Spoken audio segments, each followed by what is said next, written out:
चलो, क्या देखने वाले हैं आज हम लोग? पाचन एवं अवशोषण, यूनिट 5 यानी 5। तो 11th क्लास की लास्ट यूनिट, चैप्टर 16। ठीक है, मानव कार्यिकी यानी ह्यूमन फिजियोलॉजी स्टार्ट कर रहे हैं। हमारा चैप्टर का नाम है डाइजेशन एंड एब्जॉर्प्शन यानी कि पाचन एवं अवशोषण। ठीक है, तो अब हम लोग यहाँ पे बात करते हैं ह्यूमन फिजियोलॉजी की। तो ह्यूमन फिजियोलॉजी जो है बहुत इंपॉर्टेंट यूनिट है, बहुत ज़्यादा क्वेश्चन आते हैं यहाँ से। जो है हम लोग खाना कैसे डाइजेस्ट होता है, श्वसन क्या होता है, ऑक्सीजन कैसे लेते हैं, कार्बन डाइऑक्साइड क्या होता है, फेफड़े क्या होते हैं वगैरह सारी चीज़ें। फेफड़े, गुर्दे, लीवर, छोटी आँत, बड़ी आँत, माँ की आँख,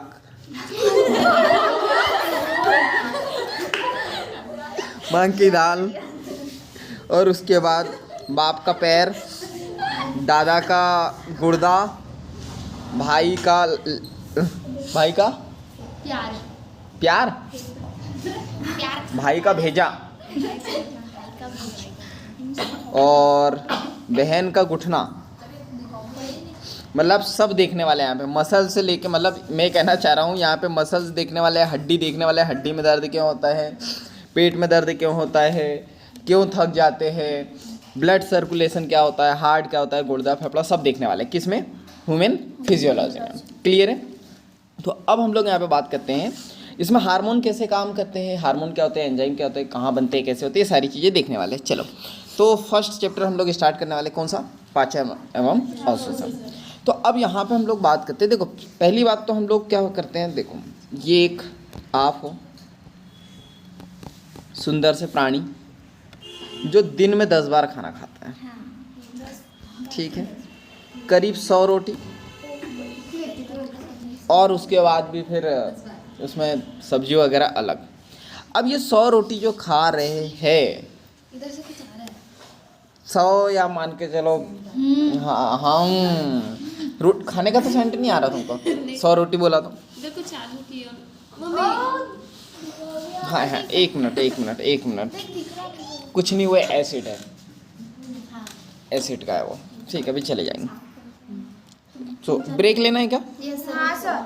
1 मिनट। देखो, तो हम लोग बात कर रहे थे कि दिन में मान लो आपने कितनी रोटी खाई, 100 रोटी खाई। ठीक है, भर भर के खाना खाते हो, लेकिन इतना सारा खाना खाते हो तो क्या ये आपकी बॉडी में रहता है? नहीं। और क्यों खा रहे हैं? पहली बात तो इतना खाना क्यों खा रहे हैं? इसलिए खा रहे हैं क्योंकि ये खाने से आपको कोई मतलब नहीं है। पहला तो आपको टेस्ट चाहिए, लेकिन टेस्ट तो सिर्फ जीभ में आता है। जैसे ही पेट में खाना जाता है तो आपको सिर्फ इससे क्या चाहिए? कार्बोहाइड्रेट, प्रोटीन, वसा, विटामिन और खनिज। इसीलिए आप अलग अलग खाना खाते हो। कभी आप पनीर खाते हो, तो कभी आलू, तो कभी गोभी, कभी मटर, अलग अलग खाते हो। वो इसीलिए खा रहे हो क्योंकि ये जो खा रहे हो आप, इससे आपको लेना देना ही नहीं है। ठीक है ना? तो वो आपकी बॉडी में रहेगा। आपको की बॉडी में क्या जाएगा इतने खाने में से? ये सारी चीज़ें, और ये जो भी खाने में ये सारी चीज़ें रहती है उसी को हम लोग कहते हैं आहार। और ये भी ना तो ज़्यादा होना चाहिए ना कम, और अगर प्रॉपर तरीके से है तो इसको कहते हैं संतुलित आहार। सुना है नाम आपने? संतुलित आहार का मतलब ये होता है कि एक खाने में ये सारी चीज़ें हो और वो भी संतुलन में, यानी जो है बहुत ज़्यादा प्रोटीन भी नहीं होना चाहिए, ना बहुत ज़्यादा कार्बोहाइड्रेट भी नहीं होना चाहिए। क्लियर है यहाँ तक के? चलो, तो नेक्स्ट बात करते हैं। तो डाइजेशन की बात करते हैं। जो ये अवशोषण, ये जो है ये कब मिलेगा हमको? जैसे ये खाना है, अब इसको करते हैं, मान लो ये एक रोटी है, ठीक है, इसको क्या तोड़ तोड़ के खाते हो कि पूरी सही खा लेते हो? नहीं, बताओ कोई ऐसा व्यक्ति भी होगा जो राक्षस प्रवृत्ति का होगा? हाँ, हमारे कॉलेज में था ना एक, हाँ हमारे कॉलेज में एक राक्षस प्रवृत्ति का था, उसका नाम नहीं लेता हूँ, शायद वीडियो देख ले कभी वो। तो वो ये था कि हम लोग इतनी मेहनत से सुबह 5 बजे उठ के टिफ़िन बना के ले जाते थे और 4-5 रोटी ले जाते थे, और राक्षस वो एक रोटी, एक बाइट मतलब एक टुकड़ा लिया जाता ना रोटी का खाने के लिए, वो एक रोटी सही के लेता था, उसको ऐसे मिलाता था और खा लेता था, और मुँह से हाँ और सब्जी बात करना, सब्जी मुँह का गया है नहीं अंदर, एक रोटी फिर हाथ में, एक मुंह के अंदर, और फिर एक बोलता एक और दे दो। तो ऐसे भी राक्षस प्रवृत्ति के रहते हैं। और जब तक आप एक बाइट खाओगे फिर बोलेंगे अरे रोटी कहाँ गई, जब तक सब खत्म हो जाता है तो रहते हैं। तो लेकिन नॉर्मल पर्सन की बात करिए तो इस रोटी को क्या तोड़ तोड़ के खाते हैं, ये मुंह में इसको पूरी तरीके से तोड़ देता है। फिर क्या होता है, जैसे ही पेट में आता है, छोटी आंत बड़ी आंत आमाशय वगैरह में, तो ये फिर टूटते चले जाता है। तो इस तोड़ने की प्रोसेस को ही क्या कहते हैं हम लोग, डाइजेशन यानी कि पाचन। तो यही लिखा हुआ है, जटिल पोषक पदार्थों को अवशोषण योग्य सरल रूप में परिवर्तित करने की जो प्रक्रिया होती है या जो प्रोसेस होती है, उसी को हम लोग क्या कहते हैं, डाइजेशन कहते हैं। क्लियर है यहाँ तक? तो समझ में आ गया डाइजेशन क्या होता है, कि जो बड़े पार्टिकल रहते हैं या जो जटिल अणु रहते हैं उसको सरल अणु में तोड़ने की जो प्रक्रिया रहती है, उसको हम लोग क्या कहते हैं, डाइजेशन यानी कि पाचन। और अवशोषण क्या होता है, कि यहाँ पे ये जो जटिल पदार्थ था या पोषण पदार्थ था, तो इससे जो है बहुत सारी चीज़ें इसमें क्या थी, कार्बोहाइड्रेट वगैरह था, प्रोटीन वगैरह, इसको जब ये टूट जाएगा तो सारी चीज़ें मिल जाएंगी और हमारे पेट में इसका क्या हो जाएगा, अवशोषण हो जाएगा यानी कि एब्जॉर्प्शन हो जाएगा। क्लियर है यहाँ तक के? चलो नेक्स्ट देखते हैं हम लोग। इसके बाद हम लोग बात करते हैं, स्टार्ट करते हैं पाचन। तो पाचन की बात करते हैं तो ये थोड़ा सा इस चैप्टर में जो ना आउट ऑफ एनसीईआरटी भी लिया गया है मैंने, क्योंकि कई बार क्वेश्चन आ जाते हैं, पहले आते थे, इसलिए कुछ चीज़ें मैंने आउट ऑफ एनसीईआरटी से ली गई है, तो वो याद रखना। तो एक है इंट्रासेलुलर और एक है एक्स्ट्रा सेलुलर, यानी अंतः कोशिकीय पाचन और बाह्य कोशिकीय पाचन, यानी कोशिका के अंदर और कोशिका के बाहर। ठीक है, इसको हम लोग कहते हैं माइक्रोफेगो। ठीक है, माइक्रोफेगोसाइटोसिस वैसे कहते हैं इसको हम लोग। सूक्ष्म भक्षकता इसको कहते हैं मैक्रोफेगी, यानी कि वृहद भक्षता। चलो देखते हैं। तो ये जो है प्रिमिटिव प्रक्रिया है, यानी आद्य प्रक्रिया। प्रिमिटिव का मतलब क्या होता है, प्रिमिटिव का मतलब ये आद्य का प्रक्रिया का मतलब ये है कि ये पुरानी प्रक्रिया है। ठीक है, प्रिमिटिव है, बहुत पुरानी प्रोसेस है। और ये आद्य का मतलब ये पूरी तरीके से विकसित नहीं है। ठीक है, निम्न अकशेरुकी जो जंतु होते हैं, यानी हम लोग तो कशेरुकी है, ये क्या होते हैं, अकशेरुकी, तो उसमें देखने को मिलते हैं जैसे कि अकोशिकीय प्रोटोजन। अच्छा, ये मैं आउट ऑफ एनसीईआरटी इसलिए भी पढ़ा रहा हूँ क्योंकि जब हम लोग वो पढ़ेंगे ना आपका किंगडम, तो वहाँ पे ये सारी चीज़ें काम आएंगी। क्लियर है? इसके बाद हम लोग बात करते हैं एक्स्ट्रा सेलुलर। तो ये अधिकतर अकशेरुकीय एवं मानव में देखने को मिलती है तथा अन्य कशेरुकियों में। तो ये जो है हम लोग पढ़ ही चुके हैं, ये इसको बृहद भक्षता कहते हैं, यानी कि मैक्रोफेगी। चलो इसको समझ लेते हैं हम लोग, होता क्या है इसमें। तो ये प्रोसेस होती है, तो इसको समझते हैं। देखो ये हमारी सेल है या जो स्किन है ये बोल सकते हैं। ठीक है, तो ये सेल है। तो सेल के अंदर होता क्या है, phagocytosis of food. Phagocytosis of food यानी कि फूड अंदर जा रहा है। ठीक है, तो हम लोग बात करते हैं फूड जा रहा है। एक हम लोग यहाँ पे बात करते हैं, आगे चल के आप सुनोगे, एक होता है फैगोसाइटोसिस, एक होता है पिन्नोसाइटोसिस। ठीक है, फैगो का मतलब खाने को अंदर भेजना, पिन्नोसाइटोसिस यानी कि पीने का पानी, लिक्विड वगैरह को भेजना। तो ये फैगोसाइटोसिस ऑफ फूड यानी फूड मटेरियल जाएगा। जैसे सेल के अंदर जाएगा तो क्या हो जाएगा, जो वैक्यूल्स होती है, जो रिक्तिका होती है, वो रिक्तिका के अंदर भोजन चले जाएगा, तो उसको क्या कहेंगे हम लोग, फूड वैक्यूल्स। ठीक है, ये हम लोगों ने उसमें पढ़ा था रिक्तिका में कि दो प्रकार की रिक्तिका होती है, एक संकुचनशील और एक क्या होती है, खाद्य रिक्तिका। तो यहाँ पे ये वही खाद्य रिक्तिका की बात की जा रही है, फूड वैक्यूल्स। जैसे ही फूड वैक्यूल्स आएगा तो इस पर लाइसोसोम अटैक कर जाएगा। गोल्जी बॉडी से लाइसोसोम बनता है, तो लाइसोसोम इस पर अटैक करेगा और चेक करेगा कि कोई जो है माइक्रोब्स वगैरह तो नहीं है, इसमें कोई सूक्ष्म जीव तो नहीं है, ऐसा तो नहीं है कि बैक्टीरिया वगैरह है।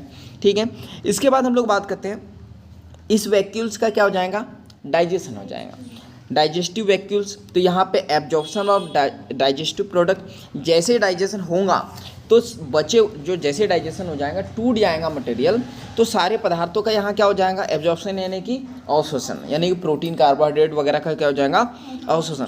अब रेसिडुअल बॉडी यानी जो बचा हुआ वेस्ट प्रोडक्ट है वो यहाँ सेल से क्या हो जाएगा, आउट हो जाएगा, यानी बॉडी से बाहर हो जाएगा, जिसको हम लोग कहते हैं elimination of waste by exocytosis. Exo का मतलब होता है बाहर, सेल से बाहर जाना। कौन से मटेरियल, वेस्ट, यानी कि ये जो खाना था इसमें से आपने कार्बोहाइड्रेट, प्रोटीन, लिपिड सब निकाल लिया, जो बचा हुआ मटेरियल रहता है उसको हम लोग कहते हैं वेस्ट। क्लियर है यहाँ तक के?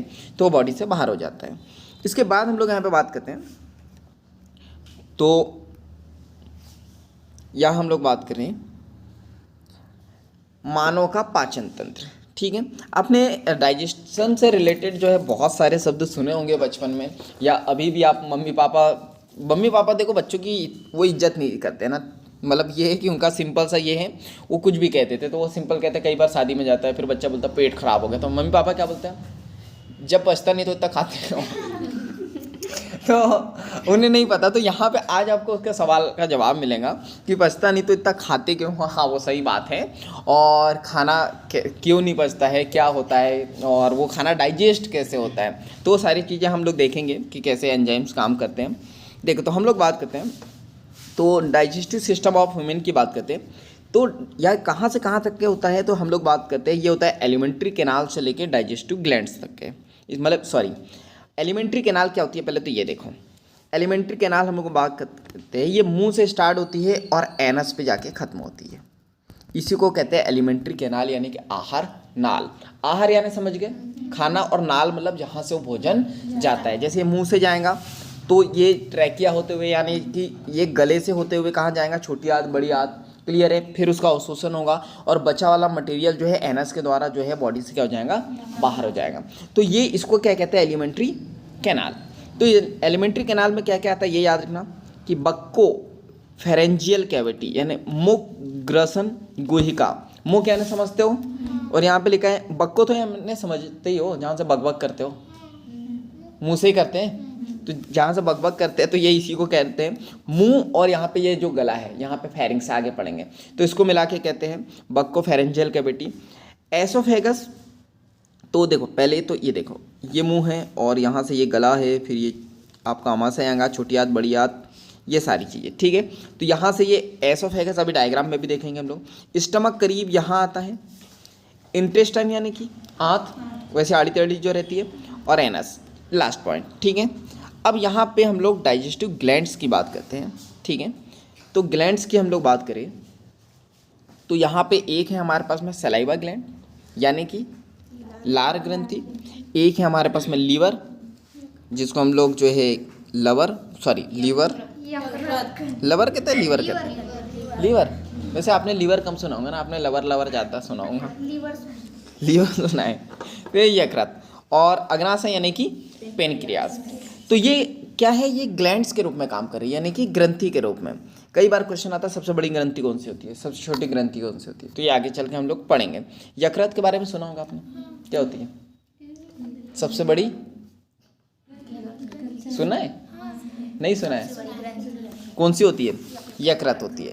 लेकिन कई बार कुछ और भी सुनोगे, तो ये अलग अलग होती है। एक एक्सोक्राइन होती है, एंडोक्राइन होती है, ये हार्मोन वाले टॉपिक में हम लोग पढ़ेंगे, तो अभी इसको जो है यहाँ पे नहीं टच करते हैं। देखो, इसके बाद हम लोग बात करते हैं, ये डायग्राम के अकॉर्डिंग हम लोग देखते हैं। तो यहाँ पे हम लोग बात करें, देखो अभी ये सिर्फ बेसिक चल रहा है, एक बार समझ जाओगे ना तो हम लोगों के लिए बड़ा इजी हो जाएगा ये।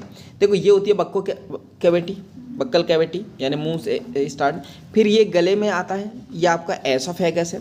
फिर जैसे ही गले से नीचे उतरोगे तो यहाँ पे स्टमक देखने को मिलेगा आपको। जैसे ह्यूमन बॉडी बनाऊँ तो ये गला हो गया, यहाँ पे आपका ये आ जाता है स्टमक, और फिर ये यहाँ से छोटी आंत बड़ी आंत, और यहाँ पे आता है आपका लीवर, ये वाला, ठीक है।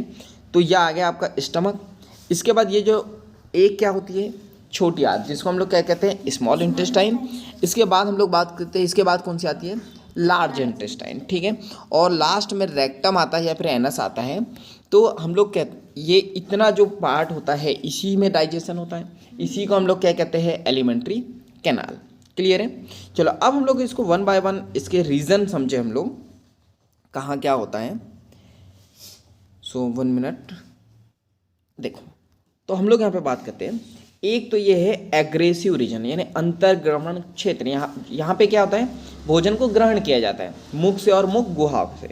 मुख यानी मुंह, और गुहा यानी कैविटी या एक खाली जगह जहाँ हम लोग भोजन को रखते हैं। इसके बाद हम बात करते हैं प्रोग्रेसिव रीजन। ये क्या होता है, आगामी क्षेत्र या चालान क्षेत्र, जहाँ से भोजन का संवहन होता है, यानी कि वो ट्रांसफर होता है ग्रसनी में और ग्रास नली में। इसके बाद डिग्रेसिव रीजन, अवक्रमित क्षेत्र, यानी यहाँ पे क्या होता है, भोजन का पाचन होता है तथा अवशोषण होता है। कहाँ पर, आमाशय में और छोटी आंत में, यहीं पे डाइजेशन होगा और यहीं पे अवशोषण होगा। एग्रेसिव रीजन यानी जल का यहाँ पे अवशोषण होगा तथा मल का क्या होगा, निष्कासन होगा, और ये बड़ी आंत और यहाँ पे जो है मलाशय इसमें शामिल होता है, ठीक है। इसके बाद हम लोग यहाँ पे बात करते हैं, तो ये रीज़न हम लोग समझ चुके। इसके बाद हम लोग यहाँ पे कुछ ग्लैंड देखते हैं, ठीक है, या ग्लैंड ना कह के हम लोग बात करते हैं, मुख वाला रीज़न हम लोग देखते हैं। तो देखो क्या क्या होता है, तो इसको करते हैं हम लोग जूम। देखो तो हम लोग यहाँ पे बात करते हैं, सबसे पहले तो हम लोग यहाँ पे बात करते हैं, एक आपको ये ग्रंथि दिखेंगी, ये है सब मैंडिबुलर ग्लैंड। किधर? ये जो जबड़े है यहाँ पे, ये जो जबड़े है ना करीब यहाँ पे आपको देखने को मिलेंगे, ठीक है। दिखी किधर नीचे सर? जी, अधोहनु ग्रंथि। एक है सबलिंगुअल ग्लैंड और एक है सब मैंडिबुलर ग्लैंड। दिख गई? चलो ये दो ग्लैंड है। इसके बाद हम लोग यहाँ पे बात करते हैं, 1 मिनट। और तीसरी ग्लैंड आपको दिखाई देंगी यहाँ पे, पैरोटिड ग्लैंड, यहाँ पे कान के पास बनी है रेड पेन से। दिख गई? तो मैंने 3 ग्रंथि बताई, ये 3 ग्रंथि याद रखना है आपको। एक है पैरोटिड ग्लैंड, एक है सबमैंडिबुलर और एक है सबलिंगुअल। अगर आप देखोगे तो ये कहाँ पे है? ये फेस पे ही है। एक कान के पास है जिसको कर्ण पूर्व ग्रंथि कह रहे हैं, एक आपके ये जो जबड़ा है उसके आसपास रहेंगी दोनों, सबमैंडिबुलर और सबलिंगुअल। क्लियर है? क्या फंक्शन होता है, कैसे काम करता है, आगे हम लोग देखेंगे। इसके बाद हम लोग यहाँ पे बात करते हैं नेक्स्ट। तो यहाँ पे ये जो सबलिंगुअल ग्लैंड है यहीं पे आप देखोगे तो आपको एक दिखाई देगा लेबियल फ्रेनुलम। दिखा? ये होठ के मध्य से लेकर जबड़े में वलन रहता है। होठ के मध्य से लेकर जबड़ा आपको दिख रहा, और जो होठ है ये जो वलन का मतलब क्या होता है? फोल्ड। ये होठों से ही फोल्ड होता है, ठीक है। तो इसको कहते हैं लेबियल फ्रेनुलम। इसके बाद हम लोग बात करते हैं, एक आपको देखने को मिलेगा वेस्टिबुल यानी प्रकोष्ठ, वही होठों के पीछे साइड में। ये होठों में मसूड़ों के क्या होता है? मध्य होता है। ये होठ और ये मसूड़ों के मध्य में यहाँ पे है ये वाला रीजन, इसको हम लोग क्या कहते हैं? वेस्टिबल।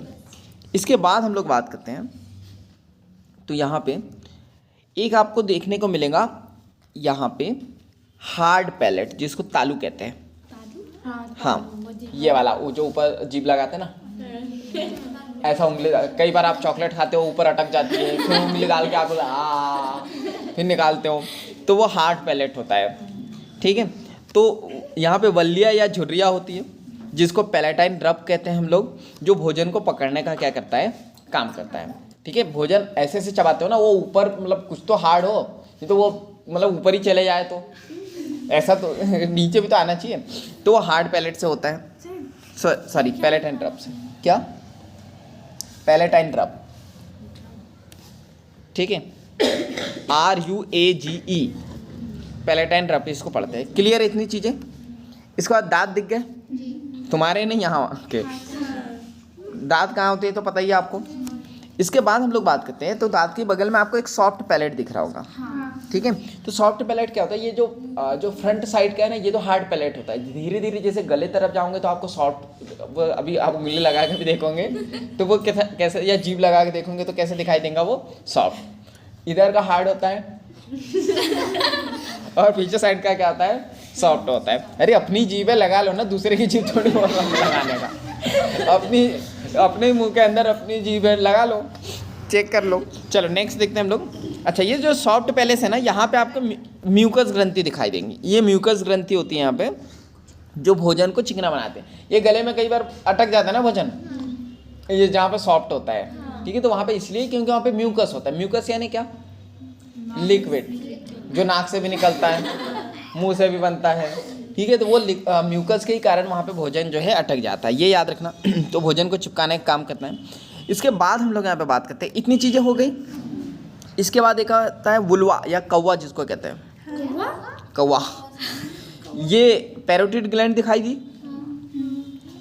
तो यहाँ पे एक जो है वह होता है या कौवा होता है, जो, अरे वो ऐसा आप कभी आईने में देखना, हाँ, वो ऐसा होता है, काव काव भी कैसा हुआ, इतना सा रहता है वो, ठीक है। तो ये सॉफ्ट पैलेट, सुनो मैं बता रहा हूँ, सुनो, अपनी अपनी जीभ ऐसे लगाओ, ये जो जहाँ पे ये खत्म होगा ना, फिर वो नीचे से सॉफ्ट लगा, हाँ तो सॉफ्ट जहाँ पे लगा उसी जहाँ पे वो खत्म होता है वहाँ पे एक ऐसा लटकता रहता है, ठीक है। तो उसी को क्या कहते हैं हम लोग, जो है वो उल्वाल, या फिर क्या कहते हैं उसको, कौवा। हाँ जी, हाँ, एक दूसरे के देख लो, कौवा ही देखते रहो।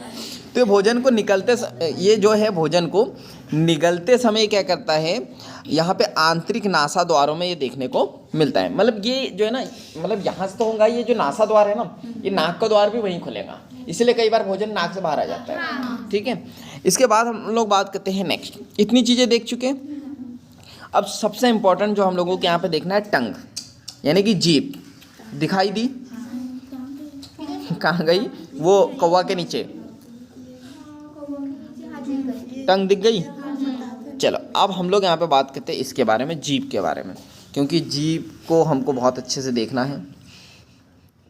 देखो, तो जीभ के बारे में कहानी कुछ ऐसी है कि कहानी बहुत उलझी हुई है, ठीक है। जीभ की बात करते हैं तो पहली बात तो ये, जो ये टिक्कम टिक्कम नहीं चलती है। हाँ, ये जो टंग है ये खुरदुरी होती है, पता है? वो इसीलिए क्योंकि इस पर छोटे छोटे उभार होते हैं, ठीक है। उभार का मतलब वो खुरदुरी होती है, ठीक है। और वो उसका कारण ये है पिप्पल या पैपिला के कारण, ठीक है, जिसको हम लोग कहते हैं स्वाद कलिकाएं। जीभ के ऊपर छोटी छोटी पैपिला होती है या पिप्पल होती है, जिसको कहते हैं स्वाद कलिका, जिसकी वजह से जैसे ही जीभ पे नमक रखते हो टेस्ट आता है, नहीं आता है, शक्कर रखते हो तो वो इसी की वजह से आता है, ठीक है। इसके बाद हम लोग यहाँ पे बात करते हैं जीभ के बारे में। तो जीभ जो है स्वतंत्र रूप से घूमने योग्य एक पेशी अंग है, ठीक है, जिसको हम लोग फ्रेनुलम कहते हैं। फ्रेनुलम, ये टंग के ऊपर ही लिखा हुआ है। ये स्वतंत्र रूप से घूम सकती है जीभ, घूम सकती है, पहले घुमा के देखो। हाँ, क्यों घूम रही है? क्योंकि वो एक से अटैच है। किससे? ये देखो, यहाँ पे एक होगा, ये घूम रही है ना, तो किसके कारण घूम रही है? ये फ्रेनुलम। क्लियर है? ये याद रखना कि ये जीभ जो है फ्रेनुलम से अटैच रहती है, जिसकी वजह से ये घूम जाती है। इस जीभ को चाहो तो आप अपनी नाक पे भी लगा सकते हो, वो आपका टैलेंट। नहीं लगती है, कुछ के लग जाती होंगी, किसी किसी, हाँ लग जाती है। हाँ, अब जो है ये लेक्चर होने के बाद यही गेम खेलेंगे कि किसकी जीभ जो है नाक से टच होती है, ठीक है। वो भी अपने, दूसरे के नहीं, क्योंकि दूसरे के नाक से टच करूँगे फिर नमकीन टेस्ट आएगा, तो मुझे मत बोलना। चलो तो नेक्स्ट देखते हैं। ये इसी के आगे देखो, ये जो है मुख गुहा की आधार से जुड़ी होती है, यानी जो ये मुख गुहा है ना, ये तो इसका जो आधार क्या है, नीचे वाला जहाँ से बेस, जहाँ मुंह खत्म होता है, उससे जुड़ी होती है। अरे हवा में तो नहीं तैरती है ना, कहीं तो अटैच्ड है, तो जिससे अटैच्ड है उसी वही कहा जा रहा है। इसके बाद बात करते हैं, जीभ मोटी होती है, पेशी संवेदी संरचना है, ठीक है, और जिसे हम लोग जो है फ्रेनुलम, वही जो मैंने अभी कहा था, ये नीचे तीर बताया है, फ्रेनुलम ऑफ टंग कहते हैं इसको, फ्रेनुलम ही कहते हैं। क्लियर है? फिर जीभ की बात करते हैं, तो इसका अगला कुछ भाग स्वतंत्र होता है, यानी जो आगे का भाग है कहीं से जुड़ा हुआ नहीं है, स्वतंत्र है। पिछला भाग वलन है, वलन द्वारा यानी मुख गुहा के तल से जुड़ा होता है, और इस वलन को जीभ का संधायक यानी फ्रेनुलम कहते हैं। वही कह रहा हूँ मैं कि जीभ का पिछला भाग जुड़ा हुआ है ना किसी चीज़ से, अटैच्ड है, तो उसको हम लोग क्या कहते हैं? फ्रेनुलम। और इसी फ्रेनुलम की वजह से वो इधर उधर घूम जाती है हमारी जीभ। क्लियर है? कहीं से भी चॉकलेट निकाल लो, अरे दांतों में अटक जाती है ना चॉकलेट, ऐसे ऐसे निकालते हो, खाना खाने के बाद ऐसे ऐसे करते हो। क्लियर है? चलो तो नेक्स्ट देखते हैं हम लोग। इसके बाद बात करते हैं जीभ की। तो आगे के 2/3 मुख्य भाग, आगे के 2/3 मुख्य भाग में जो है अनेक सूक्ष्म अंकुर होते हैं, यानी पैपिला। पैपिला बताया मैंने क्या होता है? वो जो स्वाद कलिका जहाँ से टेस्ट आता है। तो आगे के 2/3 मुख्य भाग में, देखो आगे के बोल रहा है, ये जो जीभ है ना उसका आगे के 2/3, 2/3 यानी कि आगे के 2/3, 2/3 यानी कि 100% में से 75%, ठीक है। तो 2/3 मुख्य भाग में अनेक पैपिला होता है। इसलिए मालूम है, जब आपको टेस्ट करना रहता है ना, जैसे कई बार आप लड्डू वगैरह बनाते होंगे ना, तो चाशनी बनाते होंगे तो उसको टेस्ट करते हो, या सब्जी भी कई बार बनाते हो तो टेस्ट करते हो ना। कुछ लोग की आदत रहती है टेस्ट करने की, कुछ लोग नहीं करते। तो क्या करते हैं, वो टेस्ट लेते तो क्या जीभ के सबसे लास्ट वाले भाग में डालते हैं, कि ऐसे मतलब ऐसे कहते हैं, आ गया टेस्ट। मतलब इसी जीभ के फ्रंट वाले भाग से करते हैं ना, क्योंकि यहाँ पे जो है टेस्ट बड्स ज़्यादा होती है। इसके बाद बात करते हैं तथा शेष एवं 1/3 ग्रसनी भाग में मुख्य कलिका गांठें होती है, जिसको लिम्फ नोड्स कहते हैं। ठीक है, अरे हाँ ये 75 नहीं होगा, आगे के 2/3 यानी 50%। ठीक है, और 1/3 यानी कि 25% में ग्रसनी भाग में सूक्ष्म जो है लसिका गांठें होती है, जिसके कारण ऊपरी सतह कैसी होती है, खुरदुरी होती है। ठीक है, ये वैसे इतना नहीं आता है मतलब नीट वगैरह में, ये बेसिक थ्योरी है, मतलब बेसिक डाइजेशन सिस्टम है, तो इसको समझना जरूरी है। चलो नेक्स्ट बात करते हैं हम लोग। नेक्स्ट देखो, तो हाँ ये दिया हुआ है, तो ये भी आप जनरल पढ़ लो बस। देखो यहाँ मैं बता दूंगा आपको कि इंपॉर्टेंट क्या है, बस ये जनरल पढ़ लो आप। देखो तो हम लोग बात करते हैं, एक है सर्कुवेलेट पेपिला। ये पेपिला जो है, पेपिला हम लोगों ने बात करी, पेपिला क्या होती है, स्वाद कलिका। तो उसके यहाँ पे टाइप बताए गए हैं, क्लियर है। तो हम लोग बात करते हैं, तो ये जनरल पढ़ लो बस। संख्या में कितने होते हैं, कम होते हैं, 8 से 12। आकार में बड़े गुंडीनुमा होते हैं, हाँ नॉब लाइक।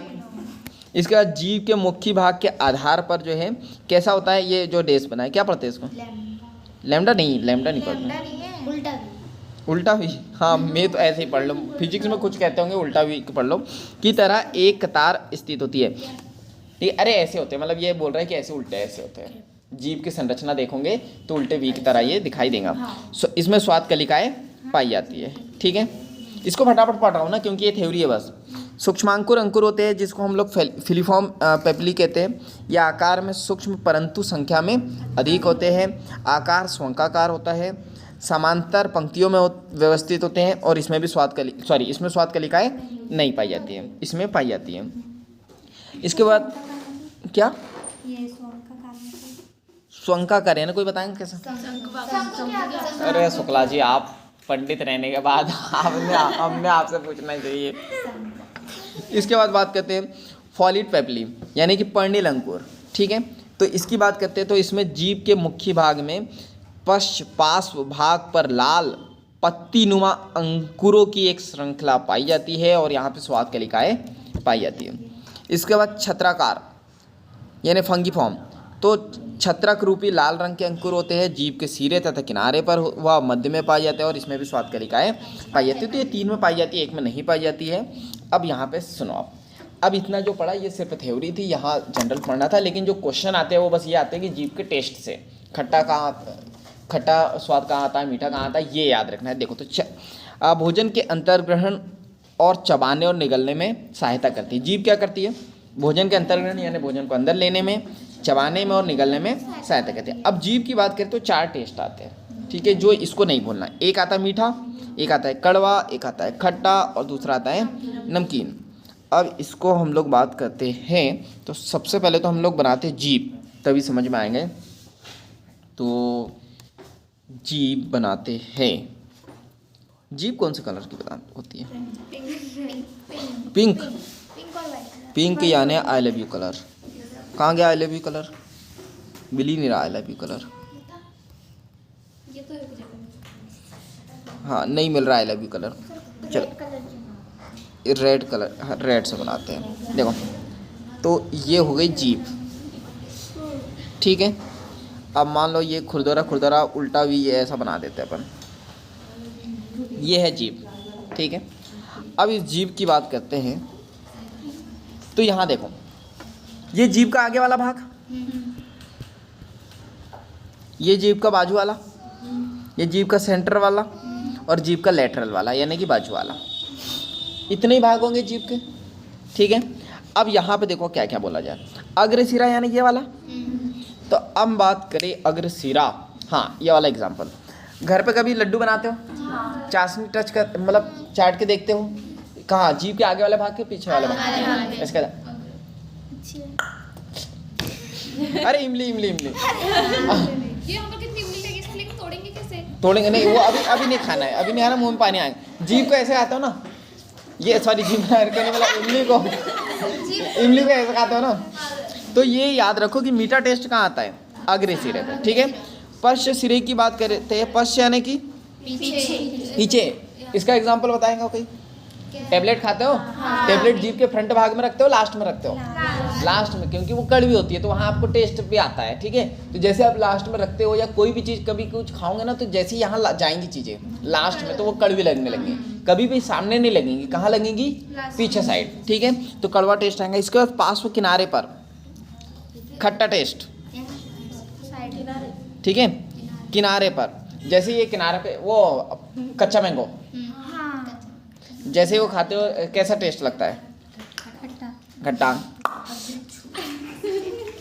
ठीक है। इसके बाद अग्र छोर से थोड़ा पीछे कैसा? नमकीन। अग्र छोड़ के थोड़ा पीछे है ना, मध्य में बोल सकते हैं हम लोग। तो यहाँ पे कैसा टेस्ट आता है? थोड़ा सा नमकीन सा टेस्ट आता है। 4 टेस्ट याद रहेंगे, क्लियर है? चलो नेक्स्ट बात करते हैं हम लोग दांत के बारे में, ठीक है। दांत कहाँ गया? दांत भाग रहा है बहुत तेजी से। चलो टाइम होगा तो बता देना। चलो तो दांत का इंट्रोडक्शन तो देखते हैं। दांत की बात करते हैं। भ्रूणी उत्पत्ति के आधार पे, यानी भ्रूण, जब भ्रूण यानी समझते हो ना, भ्रूण उत्पत्ति के आधार पे एक असत्य दांत होते हैं और दूसरा सत्य दांत होते हैं। असत्य यानी कि एक्टोडर्म से निर्मित होते हैं और सत्य यानी कि एक्टोडर्म और मेसोडर्म से निर्मित होते हैं। ये किस में देखने को मिलेंगे? एम्फीबियंस में और कुछ स्तनियों में, ठीक है। यानी हम लोग कैसे हैं? एम्फीबियन में आते हैं हम लोग, स्तनियों में आते हैं, स्तनियों में आते हैं, ठीक है, मैमेलियन में। तो सत्य दांत की बात करते हैं तो यहाँ पे मछली, उभयचर, सरीसृप और स्तनी, इसमें भी हम लोग आते हैं। पता है ना, हमें असत्य भी दांत आते हैं और सत्य भी। बच्चों को बोलते हैं हाँ बेटा, हाँ कुछ नहीं टूट गया टूट गया टूट गया, क्या वो पढ़ेंगे अभी हम लोग क्या होते हैं। देखो तो हम लोग बात करते हैं, एक होते हैं होमोडोंट और एक होते हैं हेट्रोडोंट। होमो यानी जिसमें समान दांत होंगे, हेट्रो यानी अलग अलग।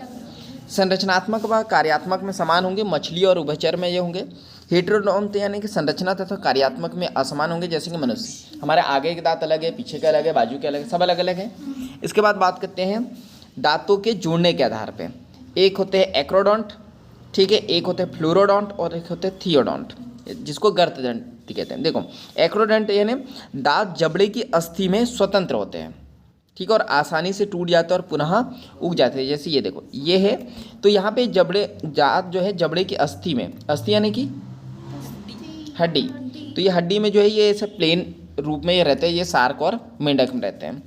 फ्लोरोडोंट यानी यहाँ पे दांत जो है आधार पर जबड़े की अस्थि के भीतर पार्श्व तल पर जुड़े रहते हैं, ये थोड़ा सा अंदर टाइप घुसे हुए हैं, तो इसको कहते हैं फ्लोरोडोंट। एग्जाम्पल चिपकली में।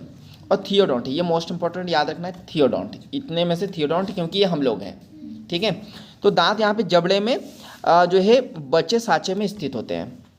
यहाँ पे जबड़े में क्या होता है? साँचा होता है यानी अंदर, और वहाँ पे दांत अंदर जो है धसे रहते हैं या जुड़े रहते हैं। तो याद रखना, यहाँ पे दांतों की बात करें तो ये जो है जड़ें विकसित कर लेता है। दांतों की जड़ें होती है, पता है ना, ये जड़ में जो जाके विकसित होता है। जबड़े की अस्थि के बने अलग अलग गहरे गड्ढों या जो है एल्वुलाई, इसको कहते हैं हम लोग। तो एल्वुलाई में क्या होता है? ये धसे होते हैं। एग्जाम्पल है मनुष्य, मगरमच्छ और जो है कुछ मछलियों में देखने को मिलते हैं। तो यहाँ से एक चीज़ आप याद रखोगे, देखो इससे पहले मैंने बताया जीभ में आप 4 चीज़ याद रखोगे, 4 टेस्ट, वहाँ सबसे ज़्यादा क्वेश्चन आते हैं। और एक याद रखोगे, मनुष्य में कैसे दांत पाए जाते हैं? थियोडोंट। क्लियर है? थियोडोंट का मतलब क्या है?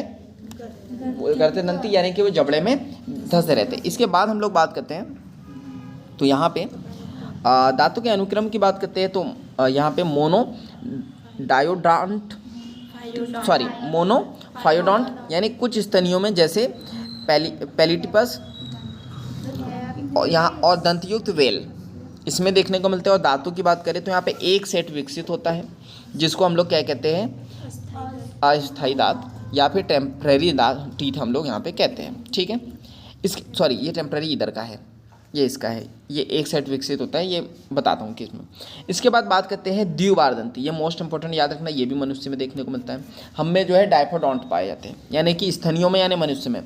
पहला सेट जो होता है वो दूध के दांत होते हैं, जो कितने होते हैं? 20। और दूसरा दांत जो होता है वो स्थायी दांत है ना, परमानेंट, जिसको 32 कहते हैं। अब ये इंपॉर्टेंट है, पहला पॉइंट मैंने बताया था थियोडोंट, ये इंपॉर्टेंट है, मनुष्य में कौन से पाए जाते हैं? क्वेश्चन आता है। दूसरा डायफोडोंट होते हैं हमारे अंदर, यानी कि पहला सेट, यानी पहले बच्चों में कितने दांत आएंगे? 20, तो ये गिर जाएंगे, तो इसको कहते हैं दूध के दांत। मतलब दूध के दांत नहीं होते वो, कि दूध के नहीं बने होते, लेकिन बच्चों को कहा जाता है कि ये कैसे है? दूध के दांत जो कुछ समय बाद गिर जाएंगे। फिर उसको जो है क्या क्या करते हो, दूध, ये इस दांत के साथ करते क्या हो, क्या क्या किया बचपन में आपने? क्या टूट जाते फिर क्या करते हैं? जैसे चलो अपना अपना एक्सपीरियंस बताना। मतलब मैंने तो ये किया है कि हमारे घर में मम्मी बोलती थी कि जब दूध का दांत टूट जाए तो उसको चावल लो और चावल मिला के जो है घर पे फेंक दो तो शायद अच्छा होगा, अच्छे दांत आएंगे, ये वो ऐसा कहानी जो है सफ़ेद वगैरह। बाकी तुम लोगों ने क्या क्या किया? यही किया। इसके अलावा किसी ने कुछ किया क्या? नीचे के दांत क्या? नीचे गुंडी के नीचे। अच्छा, एक ही एक्सपेरिमेंट। ऊपर का टूटा था वो घर के ऊपर। अच्छा ऐसा जमीन में गाड़ा। तो देखो हम कितना वेरिएशन है, सब अलग अलग करते हैं। अब कुछ इंडिया के बाहर वाले सुनेंगे तो बोलेंगे पागल लोग हैं क्या क्या एक्सपेरिमेंट करते रहते। तो कौन कहता है कि हम एक्सपेरिमेंट नहीं करते? हम भी एक्सपेरिमेंट करते हैं, बहुत सारे करते हैं, हम बस छपवाते नहीं हैं, बस वो ठीक है हमारे तक के सीमित रहते हैं। जैसे अब मैं अभी नहीं पूछता तो आप भी नहीं बताते ना, मैं भी नहीं बताता। चलो नेक्स्ट बात करते हैं हम लोग। तो दूसरा दांत होता है परमानेंट टीथ, 32। क्लियर है? अभी कितने हैं? लगभग लेकिन किसी का 28 होंगे, किसी के 30 होंगे। अब घर जाके नापना या अभी नापना, ठीक है। तो ये कितने होते हैं वैसे? 32 होते हैं। इसके बाद होते हैं पॉलीफायोडोंट। इसमें क्या होता है? तो ये निम्न कशेरुकी में देखने को मिलते हैं, जैसे कि मेंढक और डॉग फिश में। डॉग फिश यानी कुत्ता फिश पढ़ेंगे हम लोग, और एम्फीबिया और ये जो है रेप्टाइल्स। हाँ कुत्ता फिश होती है ना, अरे डॉग फिश होती है, किंगडम में पढ़ेंगे ना हम लोग, नाम है उसका डॉग फिश, स्टार फिश से तो कई बार क्वेश्चन भी आया है। तो वो ऐसी संरचना रहती है उनकी, तो इसलिए कह देते हैं। यहाँ पे दांत जो है, जो दांत है जीवन में कई बार टूटते और पुनः उगते रहते हैं, ये पॉलीफायोडोंट में। क्लियर? तो इससे वैसे हाँ जी, कहाँ बताइए, कहाँ? रेप्टाइल्स। क्लियर है? चलो तो ये सारी चीज़ें देख चुके हैं हम लोग। तो अब मनुष्य की बात देखो, इतनी सारी चीज़ें पढ़ी, लेकिन सिर्फ यहाँ पे मनुष्य का याद रखना है। ये इतनी सारी चीज़ें आपको किंगडम में काम आएंगी। एक हम लोग पहली बात तो इतनी सारी चीज़ें पढ़ी, तो आपको पहली बात तो ये याद रखनी है, जो एग्जाम पॉइंट ऑफ व्यू से अभी तक के जो बड़ा सब बेसिक था।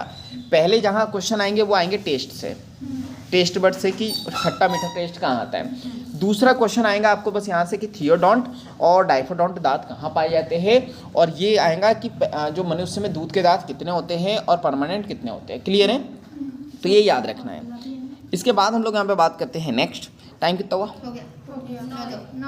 9:02 11 हो जाओ फिर चलो तो ये मनुष्यों में दांतों के प्रकार कितने होते हैं? तो ये होते हैं इंसिजर्स, कैनाइड्स, प्रीमोलर और मोलर्स। क्लियर है? तो आप देख लेना, बाकी हम लोग इसके बारे में बात करेंगे कल। तो कई बार इंसान किसी को ऐसा काटता है कि वो लगता है कि किसी जानवर ने काटा होगा, ठीक है। तो कौन से दांत के द्वारा काटता है, क्या होता है, वो हम लोग कल बात करेंगे, ठीक है। So thank you.